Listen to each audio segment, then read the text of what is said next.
করিমগঞ্জ আসনে বিজেপি প্রার্থী কৃপানাথ মালহের হয়ে ম্যারাথন প্রচার মন্ত্রী জয়ন্ত মল্ল বড়ুয়ার। সোমবার করিমগঞ্জ লোকসভা আসনের আলগাপুরে এক জনসভা সম্বর্ধিত করার পর বিকেলে লালায় এক বিশাল রোড শোতে অংশ নেন জনস্বাস্থ্য ও কারিগরি, পর্যটন এবং দক্ষতা বিকাশ মন্ত্রী জয়ন্ত মল্ল বড়ুয়া। লালা পার্কের সামনে থেকে রোড শো শুরু করে প্রায় ৩ কিলোমিটার পথ পরিক্রমা করে লালা বাস স্ট্যান্ডে শেষ হয় এই রোড শো। রীতিমতন জনসমুদ্রে পরিণত হয় বিজেপির এই রোড শো। পরে মিডিয়ার সামনে মন্ত্রী জয়ন্ত মল্ল বড়ুয়া বলেন, কংগ্রেসের হাত এখন কফিনে বন্দী। তিনি রীতিমতন ভবিষ্যৎবাণী করে জানিয়ে দেন, আগামী ৫০ বছরও কংগ্রেস ক্ষমতায় আসবার সম্ভাবনা নেই। এখানেই শেষ নয়, তিনি বলেন, এবার লোকসভা নির্বাচনে কংগ্রেস ৩০টি আসনে জয়ী হওয়া নিয়ে যথেষ্ট সন্দেহ রয়েছে। এবার অসম প্রদেশ কংগ্রেস সভাপতি ভূপেন কুমার বরাকে কটাক্ষ করে হাইলাকান্দির অভিভাবক মন্ত্রী শোনান, কংগ্রেস সভাপতি ভূপেন বরা হলেন একজন কমেডিয়ান, তার কমেডি দেখতে ভালো লাগে। ভূপেন বরা প্রতিদিন নতুন নতুন কমেডি করে থাকুন, আর আমরা তার কমেডি উপভোগ করে ভালো লাগবে।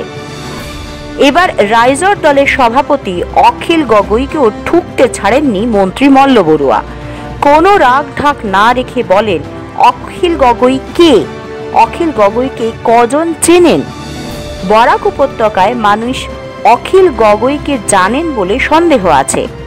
প্রত্যয়ে সুরে জয়ন্ত মল্ল বড়ুয়া বলেন, করিমগঞ্জে বিজেপি প্রার্থী কৃপানাথ মালহ বিপুল ভোটে জয়লাভ করবেন, আর কংগ্রেস রাজ্যের একটি আসনেও জয়ী হতে পারবে না। আজি গোটেই দিনটো মই কৰিমগঞ্জ সমষ্টিতে আছোঁ। চাৰিওফালে এটা উৎসৱমুখৰ পৰিৱেশ। সকলোৱে সংকল্প লৈছে যে মোদী ডাঙৰীয়াক আমি তৃতীয়বাৰৰ কাৰণে প্ৰধানমন্ত্ৰী কৰিম। সকলো ওলাই আহিছে।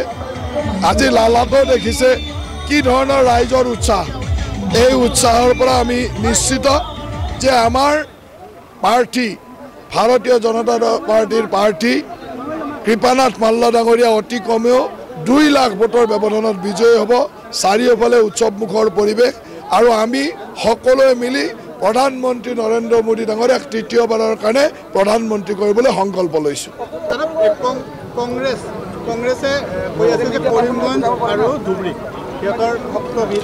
আজিৰ পৰা 10 বছৰ আগতে কংগ্ৰেছ হেৰাই গ'ল। কংগ্ৰেছৰ এতিয়া হাতখন কফিনৰ ভিতৰত আছে, মাটিৰ তলত সোমাই আছে। ৫০ বছৰ চেষ্টা কৰিলে কংগ্ৰেছ আহিব নোৱাৰে, আৰু আগন্তুক ৫০ বছৰলৈ কংগ্ৰেছ নাই, সেইটো নিশ্চিত হৈ থাকক। ভূপেন বৰা হ'ল অসমৰ ৰাজনীতিৰ আটাইতকৈ ডাঙৰ জোকৰজন। তেওঁ সুন্দৰভাৱে ডেইলি এটা কৌতুক কয়, এটা জোক কয়। আমি সকলোৱে টিভিত চাওঁ আৰু আনন্দ লাগে। তেনেকুৱা জোক তেওঁ সদায় কৈ থাকে। যি কৰে যি নকৰে, আজি ভাৰতবৰ্ষৰ প্ৰতিজন মানুহ মোদীজীক তৃতীয়বাৰৰ কাৰণে প্ৰধানমন্ত্ৰী কৰিবলৈ সাজু। ইছবাৰ ৪০০ পাৰ। অখিল গগৈক বৰাক ভেলীত কোনোবাই চিনি পায় নেকি? মইতো নাজানো বৰাক ভেলীত অখিল গগৈ চিনি পায় বুলি। অখিল গগৈ বৰাক ভেলীৰ কাৰণে এটা আচহুৱা নাম, আৰু আহিছে চাগে। এনেকুৱা বহুত মানুহ আহে যায় গৈ থাকে। ৰকিবুল হুছেইনক এবাৰ সুধিব যে ৰকিবুল হুছেইনে বহু বছৰ মন্ত্ৰী আছিল, সংখ্যালঘু সম্প্ৰদায়ক ৰিপ্ৰেজেণ্ট কৰিছিল। কেতিয়াবা সংখ্যালঘু মানুহৰ কাৰণে কিবা কাম কৰি পাইছে নেকি? গোটেই জীৱনটোত সংখ্যালঘু মানুহক প্ৰতাৰণা কৰিলে, শোষণ কৰিলে। সংখ্যালঘু মানুহৰ ভোটেৰে MLA হ'ল, মন্ত্ৰী হ'ল, কিন্তু সংখ্যালঘুৰ কাৰণে একো কাম কৰা নাই।